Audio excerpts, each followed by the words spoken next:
सभी को नमस्कार। प्रस्तुत वीडियो में आप सभी का स्वागत है, अभिनंदन है। प्रस्तुत वीडियो में हम साहित्य दर्पण का अध्ययन करने जा रहे हैं। साहित्य दर्पण एमए पूर्वार्ध के द्वितीय प्रश्न पत्र में निहित है।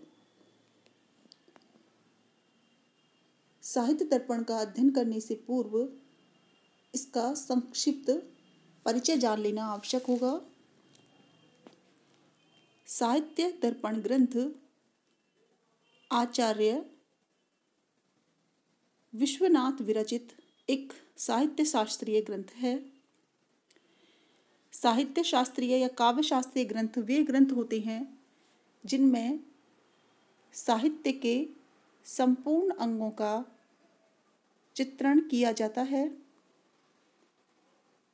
जिस प्रकार से मनुष्य के शरीर में अनेक अंग होते हैं, उसी प्रकार से काव्य का भी एक स्वरूप होता है और उसके अनेक अंग होते हैं। जिस तरह से शरीर में आत्मा होती है जो कि जीवन आधायक तत्व होता है, उसी प्रकार से काव्य के अंतर्गत भी काव्य का जीवन आधायक तत्व काव्य की आत्मा होती है, जिसे काव्य का मूल स्वरूप कहा जाता है। जितने भी साहित्य शास्त्रीय ग्रंथ लिखे गए हैं, उन सभी में विद्वानों ने अपने अपने मतानुसार काव्य की आत्मा के संबंध में अपने विचार व्यक्त किए हैं, काव्य के स्वरूप के संदर्भ में अपने विचार व्यक्त किए हैं। इससे पूर्व हमने आचार्य मम्मट विरचित काव्य प्रकाश एवं आनंदवर्धन आचार्य विरचित ध्वन्यालोक ग्रंथ का अध्ययन किया, जिसमें हमने अध्ययन किया कि उन्होंने अपने अपने मतानुसार काव्य के स्वरूप पर अपने विचार व्यक्त किए। साहित्य दर्पण कविराज आचार्य विश्वनाथ विरचित एक महत्वपूर्ण काव्य शास्त्रीय ग्रंथ है। यह ग्रंथ 10 परिच्छेदों में विभक्त है। परिच्छेद से यहाँ तात्पर्य अध्याय से है। तो प्रत्येक परिच्छेद में काव्य के एक एक अंग का चित्रण किया गया है। काव्य के स्वरूप का चित्रण, काव्य की शब्द शक्तियों, रीति, गुण, नायक नायिका, रस, इन सबका चित्रण, अलंकार, गुण, दोष, इन संपूर्ण काव्य अंगों का चित्रण हमें साहित्य दर्पण के अंतर्गत मिलता है।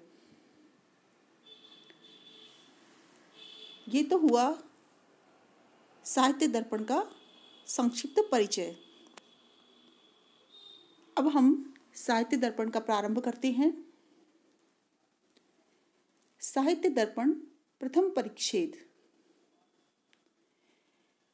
ग्रंथारंभे निर्विघ्नेन प्रारीप्सित परिसमाप्ति कामो वाङ्मय अधिकृत देवतया वाग्देवतायाः सामुख्यम आदत्ते। ग्रंथ आरंभे इति, यानी ग्रंथ के आरंभ में, निर्विघ्नेन निर्विघ्नता पूर्वक, प्रारीप्सित अभिष्ट काव्य की समाप्ति की कामो इच्छा से, ग्रंथकार वाङ्मय अधिकृत तया, वाङ्मय संपूर्ण वाङ्मय की अधिकृत यानी देवी अधिष्ठात्री, संपूर्ण वाङ्मय की अधिष्ठात्री माँ भगवती देवी सरस्वती को सामुख्यम धत्ते, अपनी आराधना के द्वारा अपने अनुकूल बनाते हैं। जैसा कि आप सभी जानते हैं कि हमारी संस्कृत साहित्य की यह परंपरा रही है कि जब भी हम ग्रंथ का आरंभ करते हैं तो उससे पूर्व ग्रंथकार अपने इष्ट देव को प्रणाम करते हैं, उनसे ग्रंथ की निर्विघ्नतापूर्ण समाप्ति की कामना करते हैं।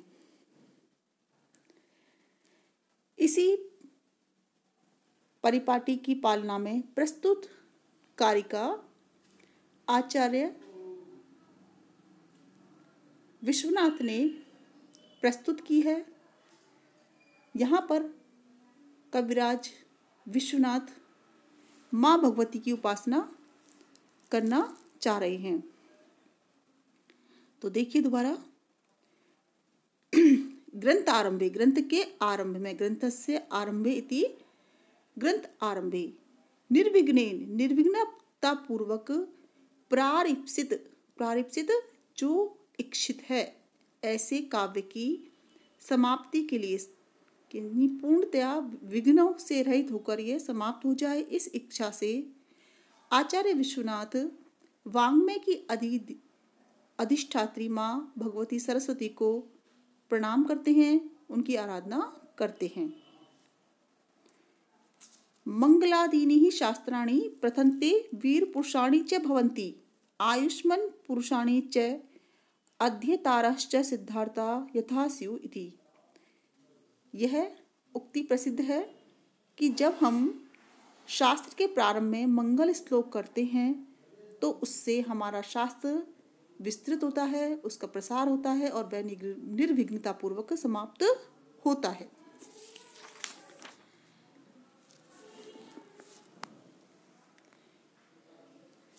कवि प्रस्तुत कारिका में मंगलाचरण का प्रयोग कर रही हैं। शरद इंदु सुंदर रुचि चेतसी सा मे गिराम देवी, अपहृत्य तमः संततम अर्थान अखिलान प्रकाशयतु। कविराज विश्वनाथ कहते हैं, शरद इंदु सुंदरः, शरतकालीन इंदु चंद्रमा, शरतकालीन चंद्रमा के समान सुंदर, रुचि कांति वाली, सा में ग्राम देवी, वह वाणी की अधिष्ठात्री देवी, अपहृत्य तमः, अपहृत्य दूर करके, तमः यानी अंधकार को, मेरे हृदय में विद्यमान अज्ञान अंधकार को दूर करके, अखिलान अर्थान प्रकाशतु, संपूर्ण अर्थों को प्रकाशित करे। क्या कह रहे हैं कवि कि शरतकालीन चंद्रमा के समान सुंदर कांति वाली, श्रुति शास्त्र आगम आदि प्रसिद्ध वह भगवती सरस्वती मेरे हृदय में विद्यमान अज्ञान अंधकार को नष्ट करके संपूर्ण अर्थों को, संपूर्ण अर्थ यहाँ पर वाच्यार्थ, लक्ष्यार्थ, तात्पर्यार्थ और व्यंग्यार्थ सभी के लिए लिया गया है, कि इन संपूर्ण अर्थों को प्रकाशित करे। इस प्रकार ग्रंथ निर्माण के लिए हृदय का अज्ञान भावों को प्रकट करने का असामर्थ्य तथा पदार्थों की अप्रकटता, ये तीन दोष होते हैं।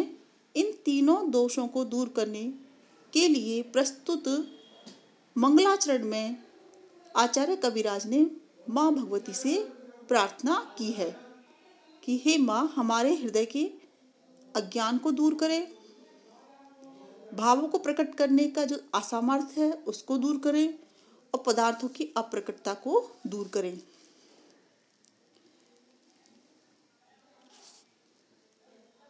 इस प्रकार यहाँ पर आचार्य कविराज विश्वनाथ ने मंगलाचरण का सुंदर प्रयोग किया है। धन्यवाद।